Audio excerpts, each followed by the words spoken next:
Très bien. Alors, je vous propose de commencer, si ça vous paraît bien. Donc, je vais laisser la parole à Chérine de France pour faire l'introduction de cette conférence de presse pour la mobilisation du secteur de la santé. Bonjour tout le monde et merci d'être là. Je suis Chérine Benzuid, médecin à Paris et membre du collectif Interhôpitaux. Avant de commencer les interventions avec mes collègues qui vont vous parler de la situation dans leurs pays respectifs, nous souhaitions tout d'abord vous raconter brièvement comment est né ce mouvement. Cette mobilisation internationale pour la santé est l'aboutissement de rencontres, de multiples rencontres entre collectifs de différents pays. En septembre 2020, le collectif La Santé en lutte organise une grande manifestation pour la santé à Bruxelles. Dans son sillage, des premiers échanges ont lieu entre le collectif belge et le collectif français, le collectif Interurgence. Rapidement, d'autres organisations se joignent à cette dynamique. Materia Grigia pour l'Italie, le collectif Interbloc, le collectif Interhôpitaux et le syndicat Sud Santé Sociaux pour la France. Alors, dans ces collectifs, qui sommes-nous? Nous sommes des personnels du milieu du soin, des usagers et usagères du secteur et des citoyennes et citoyens engagés pour la santé.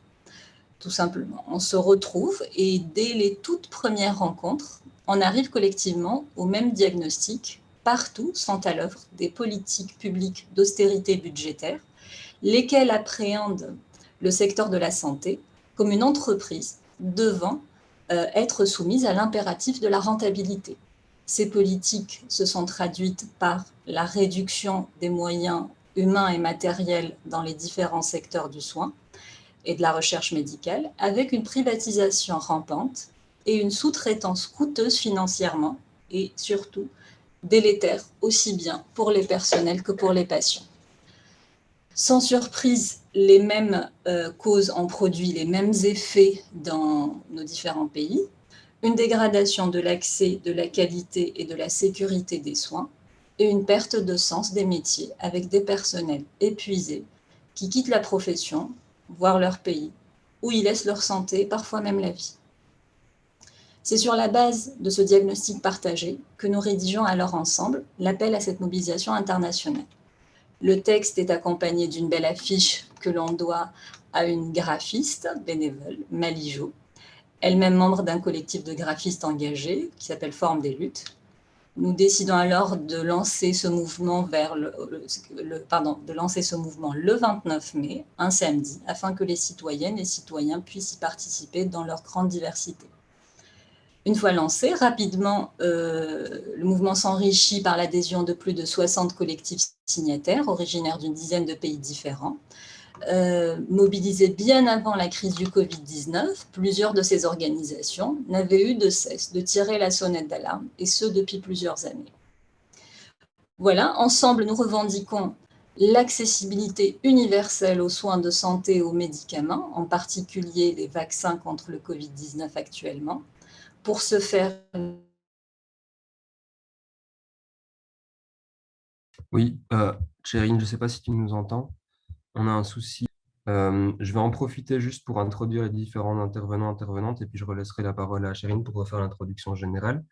Donc, nous aurons Steven O'Brien de la santé en lutte en Belgique, qui va prendre la parole. Donc, chaque intervenant par pays va prendre la parole 5 minutes. Donc, ce sera Steven qui commencera pour la santé en lutte. Sophie de France, qui est du collectif Interhôpitaux et qui parlera au nom des différents collectifs et syndicats français. Puis, nous aurons Eleonora d'Italie du collectif Materia Grigia. Là, je pense qu'on va t'entendre, chérie. Et puis après, Razvan de Roumanie du syndicat Sanitas. Et pour finir, Mike du Royaume-Uni de la plateforme Health Campaigns Together. Et j'ai oublié l'Espagne, désolé. Et nous aurons donc Enric aussi de Catalogne, qui est du collectif La Capselera, et de Maria Blanca, aussi en Catalogne. Voilà, Chérine, je te laisse reprendre là où tu en étais en ton intervention. Donc, on avait entendu jusqu'au point 1 de ta liste, Voilà, donc je reprends juste les revendications, ça vous va? si ça te va. Ok, très bien. Donc voilà, je disais que du coup, ensemble, nous revendiquons l'accessibilité universelle aux soins de santé et aux médicaments, en particulier les vaccins contre le Covid-19 actuellement. Pour ce faire, les décisions politiques doivent préserver des systèmes de sécurité sociale et garantir des financements publics solides, pérennes et adaptés aux besoins. Le déploiement d'une nouvelle politique de santé publique incluant des investissements dans le logement, des politiques sociales garantissant des conditions matérielles de vie dignes, la lutte contre toutes les formes de discrimination, l'accès à l'éducation et à la culture qui sont des déterminants de la santé. Une augmentation massive de l'investissement dans les moyens matériels et humains. Celle-ci doit être à la hauteur des besoins de santé et être conforme à des normes d'encadrement contraignantes. Elle doit comprendre une vraie revalorisation salariale des plus bas salaires et une réduction du temps de travail réel. La refondation de l'organisation de tout le système de santé et de la gouvernance hospitalière pour un système socialisé, associant les acteurs et actrices de terrain et les usagers et usagères. L'annulation au niveau européen de la dette des institutions de soins et l'abandon du système mortifère de la rentabilité financière, avec notamment l'abandon de la tarification à l'activité dans les pays concernés. Voilà, la santé a certains coûts, mais n'a pas de prix. La terrible crise sanitaire du Covid-19 a rappelé cette évidence. L'égalité d'accès à des soins de qualité pour toutes et tous sans discrimination aucune n'est pas un luxe, mais un des socles sur lequel repose une démocratie sociale et solidaire. Alors maintenant, je vais laisser la parole à mes collègues qui vont présenter la situation dans leurs pays respectifs. Alors pour ce qui est de l'ordre des interventions, comme le disait Gilles, nous procéderons tout simplement par ordre alphabétique. Nous allons commencer par la Belgique, le Canada, plus particulièrement le Québec, si la collègue arrive à se connecter, vu qu'il sera 4 heures du matin, je pense, là-bas, l'Espagne, la France, l'Italie, la Roumanie, puis le Royaume-Uni. Et voilà, la dernière petite précision, nous vous transmettrons un dossier de presse à la fin de la conférence avec les différentes interventions. Voilà, juste peut-être une dernière chose, je redis juste à mes collègues de parler un peu lentement pour la traduction simultanée et aux personnes qui écoutent de ne mettre la traduction que quand elle est souhaitée. Donc, je vais passer la parole à Steven O'Brien du collectif Santé en lutte en Belgique. Voilà, à toi Steven, et désolé encore pour le problème. Merci, bonjour à toutes et à tous. Donc, moi, je suis soignant en Belgique et donc je vais rapidement, en 5 minutes, vous expliquer un peu ce qui se passe dans notre petit pays. Donc, la Santé en lutte, c'est un collectif de soignants et de soignantes, mais aussi d'usagers et d'usagères des soins de santé.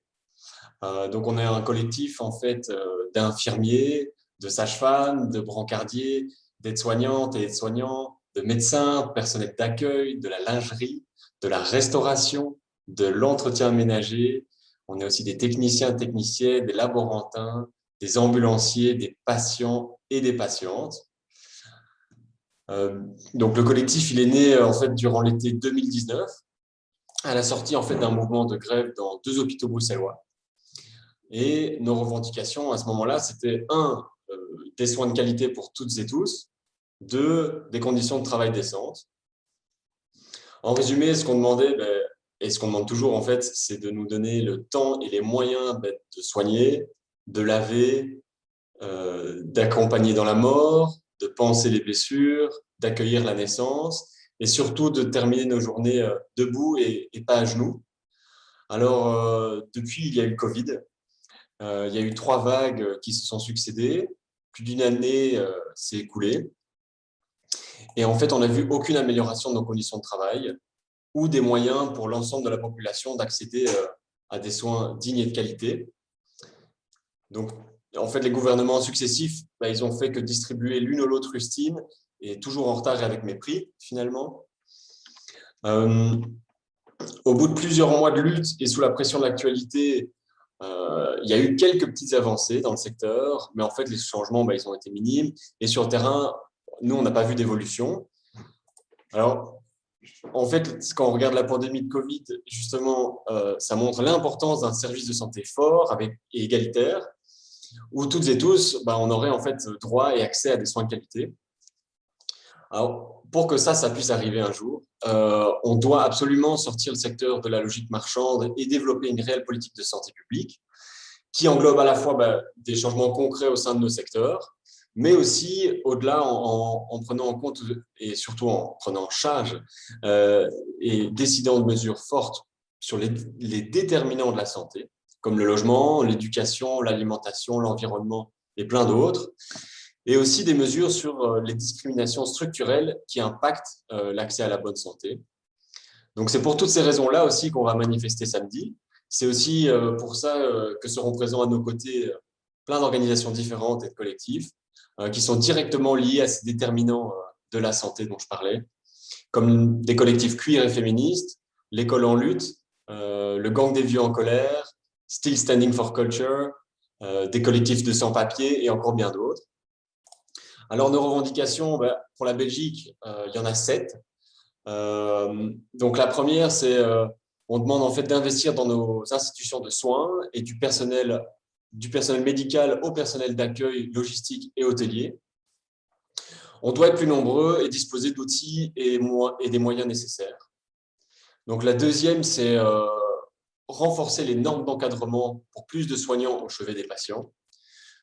Donc, par exemple, il faut savoir qu'en Belgique, il y a en moyenne 9,4 patients par infirmière dans les hôpitaux. Alors, la norme internationale, en pratique, pour une pratique sûre, c'est 4 patients par infirmière. Donc, on a plus que le double de patients par infirmière et c'est dangereux pour les patients et pour les soignants. La troisième, c'est stop à la charge administrative et informatique qui finalement déshumanise notre travail. La quatrième, c'est la revalorisation salariale pour les bas salaires et la fin des contrats précaires. La cinquième, c'est pour une transparence et un contrôle par les travailleurs et usagers sur les budgets de santé. Il faut en fait écouter les premiers concernés pour décider des orientations. La sixième, c'est pour des soins de qualité accessibles à tous et à toutes. Donc, on demande une fin de la tarification à l'acte et de la médecine à plusieurs vitesses. Et la septième, la dernière, c'est ouvrir les brevets, c'est bon pour la santé. Et voilà, en résumé, on demande un arrêt donc du profit sur la santé. Alors, pour terminer rapidement, quelques infos. Donc, premièrement, donc c'est dans la rue à Bruxelles que nous irons par milliers samedi réclamer des services de santé accessibles, dignes, de qualité pour toute la population. Et c'est toutes ensemble qu'on exige un refinancement des soins de santé et une revalorisation des métiers du soin. Donc, pour les aspects pratiques, tout simplement, rendez-vous samedi au Mont des Arts à 15h à côté de la gare centrale à Bruxelles. Ce sera un rassemblement avec des prises de parole, des chorales, des percussions, des témoignages du terrain et aussi une ambiance bien sûr festive et déterminée. Donc, j'invite à tout le monde à nous rejoindre. Et pour terminer, vraiment cette fois-ci, donc ce 29 mai, c'est avec nos collègues de l'Europe entière qu'on sera dans la rue. Les mêmes logiques marchandes, inhumaines, indignes agissent partout. Et ce sont toutes les populations qui en subissent les conséquences et qui perdent chaque jour en droit, en dignité et en santé. À samedi à tout le monde. Merci Steven. Oui, on invite tout le monde, que tout le monde vienne nous rejoindre en Belgique, en France, en Italie, en Espagne, au Canada, partout. N'hésitez pas. On se retrouve en réalité dans les revendications partout, celles que tu viens de citer et l'état des lieux, en réalité, on a exactement les mêmes constats. Alors, je ne sais pas si Evelyne du Canada a pu nous rejoindre, ou sinon on va lui laisser un peu de temps, comme il est 4h du matin là-bas, on va peut-être lui laisser un petit peu de temps. On passe peut-être à Enric Filiu de Maria Blanca, Catalonia. Enric, is it good for you? I'm the representative of Maria Blanca of Catalonia, and we, together with La Capçalera, basically a group of health professionals concerned about primary care, we are the platforms that have decided in Barcelona to convene the mobilization following the call of the French, Belgian, Dutch, and Italian workers' health collectives. Maria Blanca de Catalunya, the White Tide of Catalonia, is a transversal platform where local collectives based on the neighborhood movements coexist with a collective of groups of professionals, union workers, and political parties, with an assembly-based functioning system, Dachte of the 15M. We are the fruit of the 15M movement. For us, it's clear that only the joint action of workers and empowered citizenship can lead us to try a universal right to health, a public health system, and decent conditions for all workers. Collaboration is not only necessary at a local or national level, but also international, like European actions like this. We participate in the, for example, the European Network Against Privatization and Commercialization of Health and Social Protection, and in campaigns such as Right to Cure. The COVID pandemic has shown the vulnerability of the health systems in all countries, the abandonment of primary care centers in favor of a call center systems, and the precariousness of workers, of all workers that health and protection social system. We will meet on Saturday, in Barcelona at 10 o'clock in Plaza Sant Jaume, in front of the Generalitat Palace, the building of the government of Catalonia, and in front of the Barcelona Council City, an emblematic and significant place. In Catalonia, the mobilization coincides with 3 days of decentralized actions in all country, in defense of the public service, promoted by the Platform in Defense of Public Service, of which White Tide Catalonia, Maria Blanca de Catalunya, it's member of this. Just when our mobilization ends, one of the largest demonstrations in defense of the public pensions systems will begin in Barcelona, with the support of all the social movement and of course of the White Tide of Catalonia. For us, a global crisis demands global solutions, social justice and solidarity. Our life and our future are at stake. Eric, oui, nous invitons tous les amis espagnols à vous rejoindre lors de votre manifestation. Donc, vous aurez compris, le 29 mai n'est que le lancement de la mobilisation et elles se continueront. Elles commencent le 29 mai et elles se continueront, j'espère, aussi longtemps qu'il le faudra. Alors, on va passer maintenant la parole à Sophie Crozier du collectif Interhôpitaux en France. Sophie, si tu nous entends, est-ce que c'est bon pour toi? Oui, oui, parfait. Merci. Ouais. Pareil, essaye de parler un tout petit peu lentement et puis voilà. On va essayer. Merci. Très bien. Bonjour à toutes et à tous.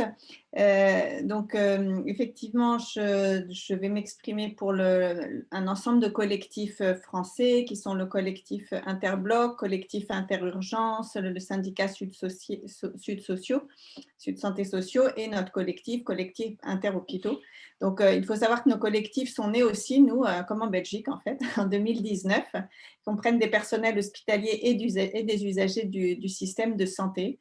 Ce que je voudrais peut-être dire d'emblée, c'est que les raisons de cette mobilisation internationale, et en particulier là en Europe, elles sont, et c'est peut-être vraiment un message fort à faire passer, c'est que si on se mobilise nous, comme personnel de santé, moi je suis médecin hospitalier, c'est surtout pour l'accès aux soins pour les patients, pour les usagers, parce que depuis plus de 20 ans, nous en France, ce qu'on constate, c'est que le sous-investissement dans le système public de santé, qui est guidé par une logique de rentabilité, a eu pour conséquence une très nette dégradation de l'accès, de la qualité et désormais, ce qui est beaucoup plus grave, de la sécurité des soins.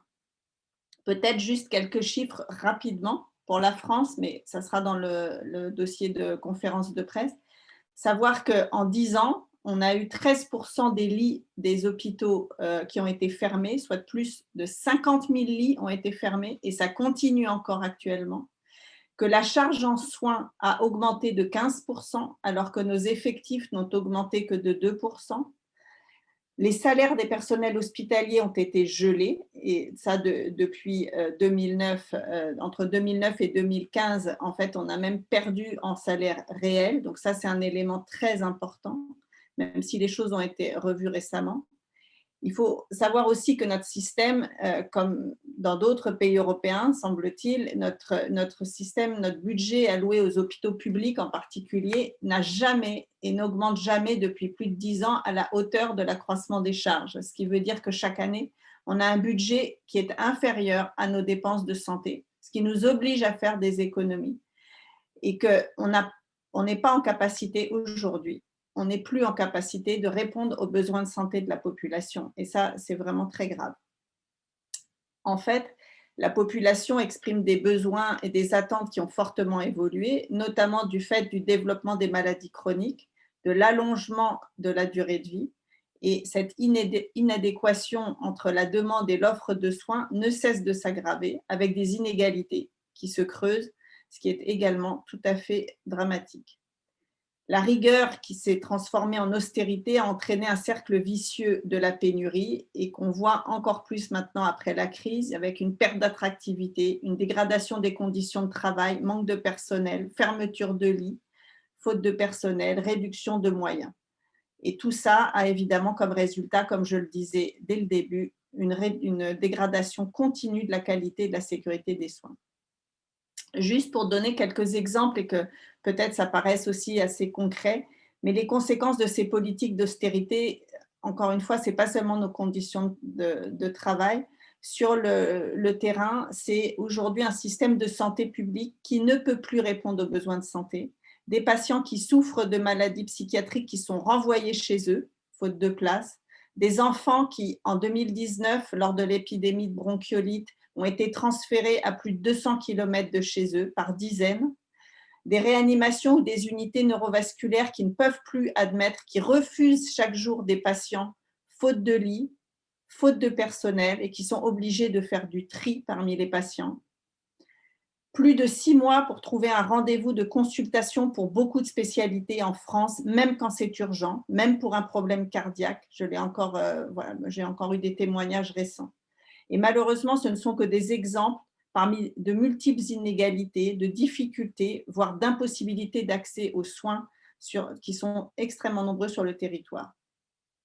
Pourtant, nous sommes nombreux à alerter, comme l'a dit Chérine en introduction, sur la situation. Depuis plus de 10 ans, on alerte. Depuis plus de 2 ans, nos collectifs interblocs, interhôpitaux, interurgences, donc professionnels de santé, associés aux usagers, avec les syndicats, on se mobilise de façon active. Il y a eu des grèves prolongées dans les urgences de France pendant des mois et des mois, des manifestations, des actions répétées, des tentatives multiples pour alerter les parlementaires, notre ministre de la Santé, le président de la République. Un plan massif a été promis en novembre 2019, puis en mars 2020. Il n'est toujours pas là. Cette année de crise sanitaire a très fortement éprouvé notre système de santé, déjà fragile du fait d'un sous-effectif chronique, et le laisse exsangue. Les personnels se sont mobilisés de façon massive et exemplaire. On a enfin obtenu une revalorisation salariale fin 2020. Il aura fallu attendre une pandémie pour montrer l'injustice de la situation. Mais cette revalorisation salariale, même si elle est conséquente, laisse la France sous la moyenne de l'OCDE et nous passons du 28e rang sur 32 au 18e rang pour le salaire des infirmiers. Et dans tous les cas, cette augmentation de salaire, même si elle est évidemment appréciée, elle ne permettra pas de répondre aux conditions de travail dégradées et de résoudre le problème d'attractivité. La pénurie actuelle de personnel a en plus imposé des changements d'horaire pour les personnels. Et ces changements d'horaire ne font que dégrader un peu plus les conditions de travail et participent à l'accélération de départ de personnel hospitalier. Par ailleurs, malgré nos revendications depuis plus de 2 ans et les promesses de notre Ségur de la santé, aucun changement, notamment dans la logique du financement du système de santé ou dans le changement de la gouvernance, n'a été décidé. Nous n'avons toujours pas de véritable pouvoir de décision en ce qui concerne le projet de soins qui reste dicté par la règle de l'équilibre budgétaire dans un contexte de pénurie imposée mais non assumée par les décideurs successifs. Juste dire enfin pour finir que après la crise sanitaire, la situation est pire, voire désespérée dans nos hôpitaux publics. Le malaise des personnels est croissant, les démissions se multiplient. Entre janvier et septembre 2020, 12 000 départs d'infirmiers et aides-soignants ont eu lieu. Des recrutements difficiles. Près de 25% des étudiants infirmiers se sont désistés à la fin de la première année, en 2020. Les situations de burn-out et de suicide sont de plus en plus fréquentes, notamment chez les plus jeunes. Un suicide tous les 18 jours chez les internes. Les fermetures de lits d'hospitalisation se poursuivent avec les projets de restructuration. Plus de 1000 suppressions sont encore prévues cette année.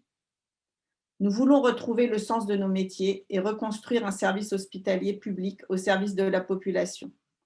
Pour cela, il est indispensable de recruter de façon massive et synchrone, d'ouvrir des lits, d'allouer et de sanctuariser un budget hospitalier et de sortir de cette logique rentable qui est en cours dans tous nos pays actuellement. Nos collectifs et syndicats attendent toujours l'annonce d'un plan pluriannuel qui donnerait au système de santé des moyens et qui permettrait qui conditionne le rétablissement de l'attractivité, notamment dans nos hôpitaux publics. Voilà, je vous remercie de votre attention. Merci Sophie. Merci pour ta présentation et ces détails également. Voilà, on retrouve la même chose, les mêmes choses qui sont décrites, hein, réduction de moyens et perte de chance pour les patients. Voilà, c'est ce qui se passe inexorablement, malheureusement. Voilà, je passe du coup la parole donc à Eleonora Ferrari de Materia Grigia en Italie. Eleonora, est-ce que c'est bon pour toi? Ouais, voilà, merci. Est-ce que ça s'entend bien? Super. Ouais, très Je vais être traduite par Costanza en anglais. Du coup, je vais parler en italien. Allora, buongiorno a tutte e a tutti. Io mi presento, mi chiamo Eleonora Ferrari, sono un medico in formazione in igiene e medicina preventiva. Faccio parte di un collettivo di medici e di operatori sanitari della città di Bologna, un collettivo che si chiama Materia Grigia e che in occasione della manifestazione del 29 maggio, insieme a un grosso gruppo di realtà nazionali e internazionali, ha promosso e organizzato questa mobilitazione. L'organizzazione di questa mobilitazione qui in Italia è stata un'occasione particolarmente preziosa per riunire in un coordinamento unico le numerosissime realtà indipendenti che lottano per l'accessibilità alle cure e contro il profitto in sanità ormai da anni. Si tratta di realtà associative, sindacali, politiche, conflittuali. Si tratta di ambulatori popolari di quartiere, comitati territoriali, e insieme a tutte queste realtà saremo in piazza il prossimo 29 maggio in numerose città d'Italia. Per esempio, per citarne alcune, saremo a Milano, saremo a Bologna, a Roma e a Firenze. E ci sentiamo di condividere profondamente l'appello che abbiamo scritto insieme ai compagni belgi, francesi e spagnoli. E come coordinamento italiano, quello che ci sentiamo di portare nelle piazze che avremo il prossimo 29 maggio, possiamo parlare delle seguenti istanze. Prima di tutto, stop al ricatto tra salute e salario per tutti i lavoratori. La precarizzazione infatti del mercato del lavoro ha dato frutti davvero drammatici nei servizi sociosanitari. Infatti il personale che vi lavora ormai da decenni è sottopagato e precario, e questo significa che non è in grado di rispondere appieno ai bisogni di salute della popolazione. Questo infatti è il risultato della gestione aziendalistica dei servizi sociosanitari. Troppi operatori sanitari sono in burnout cronico da mesi, se non da anni, e manca personale negli ospedali pubblici e anche sul territorio. Intanto si mantiene il numero chiuso a medicina e il famoso imbuto formativo. Una riforma della formazione medica, a nostro avviso, è particolarmente urgente, almeno tanto quanto lo è un massiccio piano di assunzioni e regolarizzazione del personale negli ospedali pubblici. L'accessibilità universale all'assistenza sanitaria e ai farmaci è il terzo punto che porteremo in piazza. In prima istanza parleremo dei vaccini contro il Covid. Questo diciamo, è il punto centrale delle mobilitazioni italiane e promuoveremo in piazza la firma dell'iniziativa dei cittadini europei No Profit on Pandemics per la rimozione dei brevetti sui vaccini anti-Covid. Infatti riteniamo che quella per la rimozione dei brevetti dai vaccini anti-Covid sia una sfida davvero che riguarda il nostro tempo e che non possiamo, diciamo, evitare. I brevetti non possono più essere considerati un incentivo per la ricerca, ma piuttosto uno strumento in mano alle case farmaceutiche per mantenere, diciamo, il controllo su un bene di cui tutta l'umanità in questo momento ha bisogno. Da ultimo, non è il caso di considerare i vaccini come l'unica soluzione per l'attuale crisi. Come giustamente riferiva un collega a una conferenza alla quale ho avuto il piacere di partecipare di recente, i vaccini funzionano un po' come l'elmetto in guerra, servono a proteggersi ma non cambiano le sorti della guerra. Quindi allo stesso modo ci sentiamo di rivendicare una riforma davvero radicale della medicina territoriale, con investimenti mirati destinati alla sanità di prossimità nei distretti periferici, per i più fragili e che abbia al centro il malato, un malato che oggi è principalmente un malato cronico, con tutto il suo contesto biopsicosociale che diciamo si trova intorno a lui. Ad ogni modo, il prossimo 29 maggio sarà anche il primo appuntamento della campagna La salute non si brevetta, lanciata dall'associazione Chi si cura di te e sottoscritta da numerose altre, contro la difesa degli interessi delle multinazionali del farmaco e per la rimozione immediata dei brevetti dei vaccini anti-Covid. E per questo stesso motivo ricordiamo che saremo in piazza il prossimo 5 giugno a Roma, in occasione della prossima riunione della World Trade Organization, per rimarcare la necessità politica e la necessità di politiche sovranazionali e nazionali che rendano accessibili i farmaci e universali le cure. La salute non si brevetta et la salute non è in vendita. Grazie. Vous m'entendez là? Merci Oui. Eleonora. Oui, tout à fait. Donc le 29 mai ne sera que le début d'une longue mobilisation qui s'annonce déjà très très riche pour le moment. Donc nous allons passer maintenant à Razvan Gaye de Roumanie, du syndicat Sanitas. Razvan. Thank you, Shirin. Thank you. Razvan Gaye from Romania, Sanitas Federation, in the health sector and the social care area. A few words about the Sanitas Federation. Sanitas Federation was born in 2019 after Ceausescu area, and now we have about 100,000 members, which mean in the percentage we cover more than 40% from the public health sector and more than 10% from social care sector in Romania. We are affiliated to a confederation in Romania, which mean in translation can be translated the Free Trade Union Confederation from Romania, and also to the European Public Services Union and Public Services International.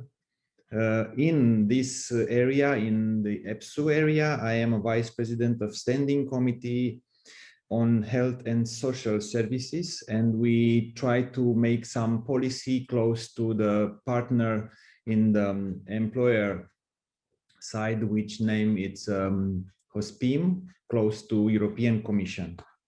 The problem in the health and social care in Romania, it's very close to what the previous speaker already said. I just mentioned a few more and more detailed. I already sent to my colleague Anca Nica via email.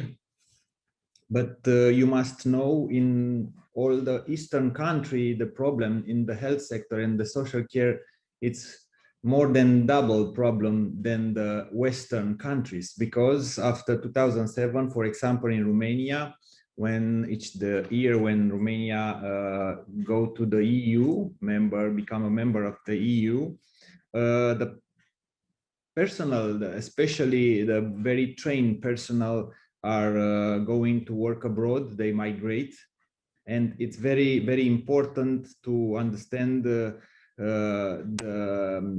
scale of this migration from Romania to the United Kingdom, to France, to Belgium, to Germany, to Austria, even to Italy.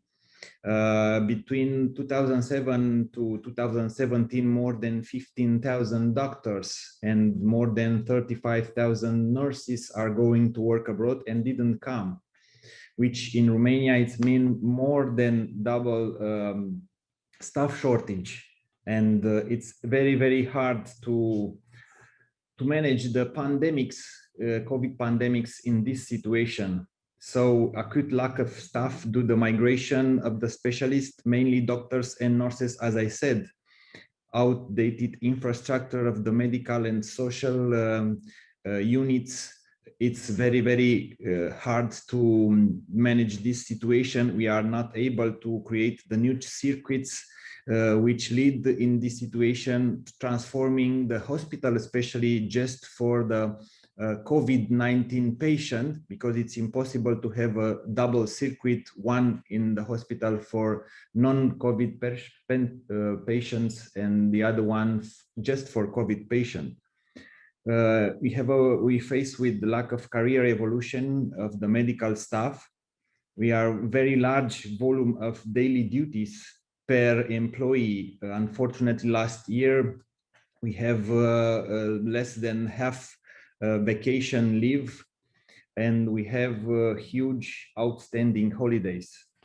Lack of clear procedure then often leads to high costs in the treatment of the patient. The legislative impossibility of the public medical units to complete as an equal footing with the private medical institution regarding the comfort of the patient. And when I say that, you must know in Romania, even if you are public hospital or private hospital, the money are coming from the same house insurance, because you have only one house insurance general. It's a public house insurance with the public funds. Chronic underfunding of the health system, but also of the social assistant. It's already mentioned in the statistics. You can find, you see the Romania are last country who are invest just 5.3% from GDP in the health sector. And in Eurostat statistic, you already see all I mentioned until now. The human resource in the health, it's not sufficiently stimulated for a financial point of view, except doctors and half nurses, which in March 2018 have an average salary for the doctors about 2,500 euro.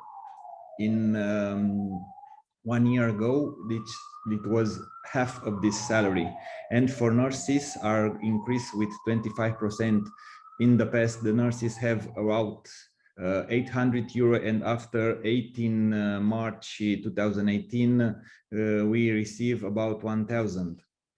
Lack of high performance equipment dedicated to facilitating an efficient work. Lack of integrated national patient record system. Bureaucratic procedure regarding the hospitalization, treatment, and discharge of the patient. It's total lack of digitalization, unfortunately, what we face now. Sanitas Federation are fighting for respecting the right of the employee and the rights to that reside in the collective labor agreement they negotiate. We are negotiating, participating, and establishing of wage policy as well as the specific increase of working condition in the health and social assistant, fighting for safe working condition, and in close with the occupational health and safety legislation. So we respond to this appeal because 90% of this point are founding in the Sanitas Federation objective from the future, trying to create a better condition in the health and social care area. Sanitas Federation will join the mobilization without physical actors due to the national legislation restriction due to the COVID-19 pandemic, but agree to sign a joint statement of supporting this movement. So in the end, I will try to emphasize it's nice to have a clear voice, a bigger voice, because health is not for profit, health must be for all. Thank you very much. Merci Razvan. Oui, enfin voilà, on comprend vos souffrances, une augmentation de charge de travail, une dégradation des conditions d'exercice de notre métier, une concurrence publique-privée déloyale et qui est payée souvent par le public, un sous-financement, un glissement de tâches. J'espère que vous sortirez rapidement des restrictions actuelles pour pouvoir vous mobiliser davantage. Et comme on l'a déjà dit, le 29 n'est que le début. Alors, je vais passer du coup la parole au dernier intervenant. Désolée, Mike, de te faire passer en dernier. C'est l'ordre alphabétique. Donc, c'est Mike Foster de Health Campaigns Together du Royaume-Uni. Mike, is it okay for you? Thank you. Good morning, everyone. My name is Mike Foster. I'm the National Chair of Health Campaigns Together.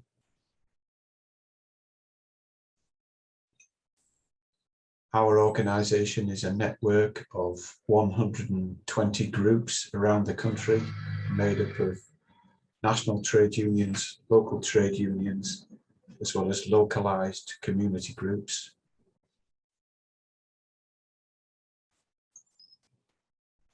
We came to prominence in this country in 2017 when we organised a demonstration of $250,000 in defence of the National Health Service.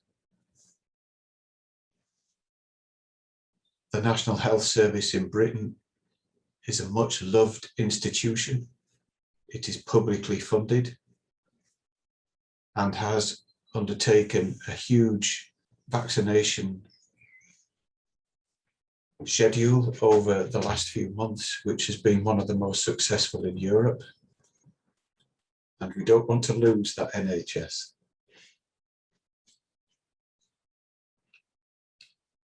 Of course, our health service is free at the point of delivery, and many speakers have talked about private healthcare and privatisation. It was founded in 1948, and we are now approaching the 73rd anniversary. Unfortunately, it has come under huge stress and faces major challenges because of government underfunding, because of creeping privatisation, and because of real threats to close local hospitals, as well as primary care services.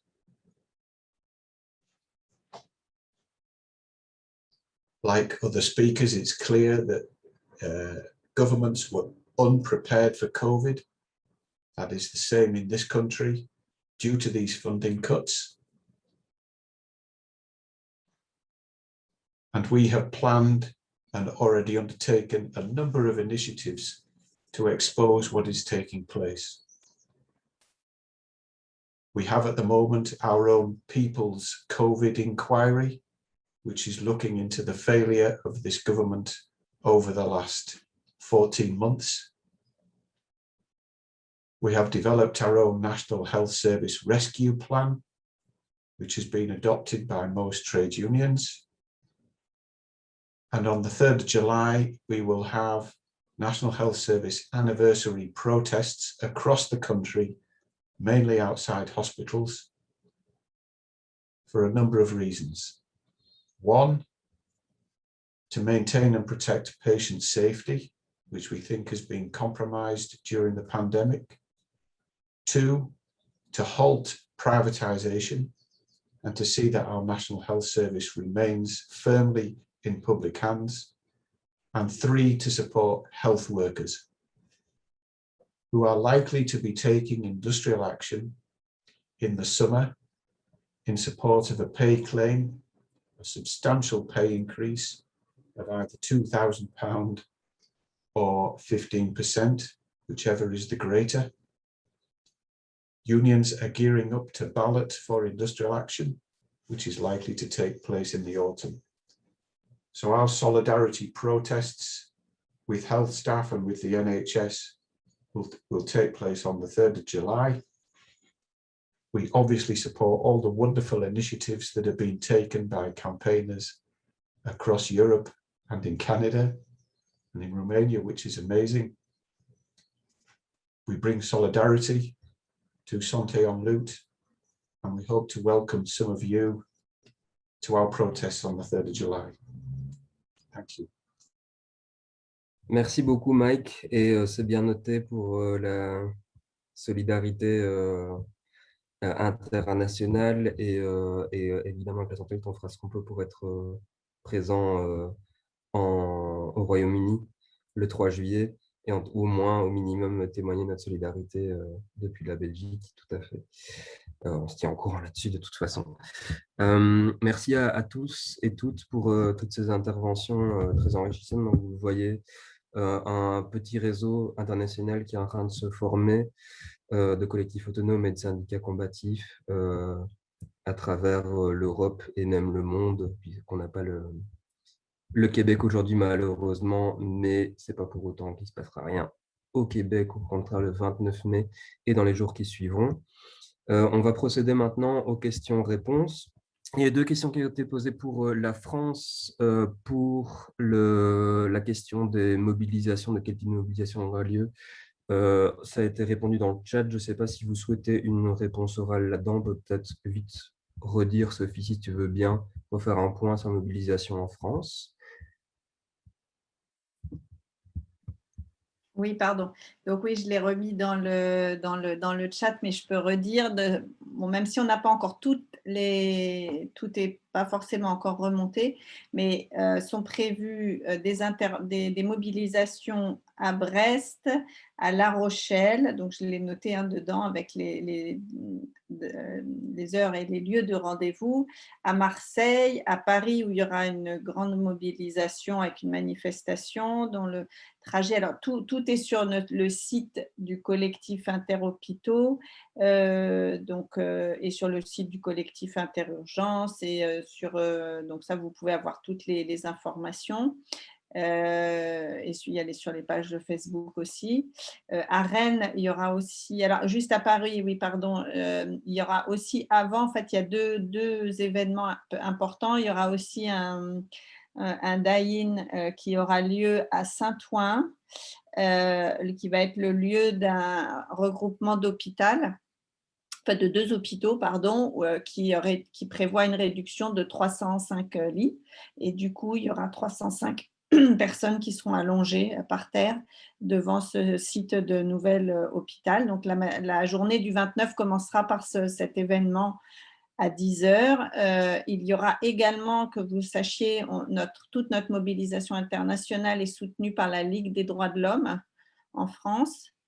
Et la Ligue des droits de l'homme fait un débat à 10h aussi qui est accessible, sur un livre qui est sorti justement sur la crise sanitaire et la crise sociale et toutes ces questions d'accès aux soins, de tri, qui est autour d'un livre qui s'appelle Pandémopolitique. Donc ça sera à 10h, c'est sur le site de la Ligue des droits de l'homme, j'en profite pour le souligner.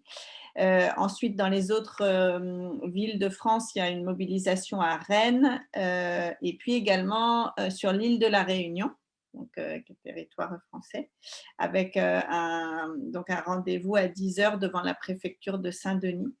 Et puis, pour les autres mobilisations, de ce que j'ai noté, j'allais le répondre dans le chat, mais on est en train de faire la liste complète, donc je pense que je pourrais la mettre aussi à la fin du dossier de presse pour tous les journalistes. Mais en Belgique, donc ça a été dit, il y a une grande manifestation à Bruxelles. En Espagne, il y a à Barcelone, Madrid et Tarragone, je crois, mais ça peut être corrigé par mon collègue espagnol. Et en Italie, j'ai Bologne, Florence, Milan et Rome. Voilà ce que j'ai comme information, mais qui peuvent être complétées par mes collègues, ça sera sûrement plus juste. Et je me permets aussi d'ajouter donc qu'il y aura le Québec aussi, comme on l'a dit. Et au Royaume-Uni, donc, comme Mike l'a dit, ce sera plutôt sur le 3 juillet que ça aura lieu, mais pas le 29. Je ne sais pas si pour la Catalogne, Enric, tu veux compléter aussi, c'était bon. Et pour l'Italie, Eleonora. By chat, Diana Bermejo, periodist from La Xarxa, asked me for the consequence of COVID in the Health National Service of Catalonia. The COVID had shown that the primary care attention, primary care service, it was essential, but now it's absolute weakness. We need resource economics, but always personal. We need workers. We need workers, doctors. We need nurses. We need other personnel of administration. We need cleaner workers because the first tranche of a national health service is the primary care service, and its weakness. The hospitals will resist. Anka, c'est bon. Anka, pardon, désolé pour l'interruption. Pablo est en train de traduire, donc c'est bon. The hospitals will resist best the pandemic, but the little primary care centers, no. Many of the primary care centers were closed, and the people of village were abandoned, were lost in a medical desert. With the necessity of international mobilization like this, personally, I think that we need to show that we are not alone. The problems in Catalonia, the problems in Madrid, the problems in France are similar in all, not only in all Europe, if not in all world. The problem is general.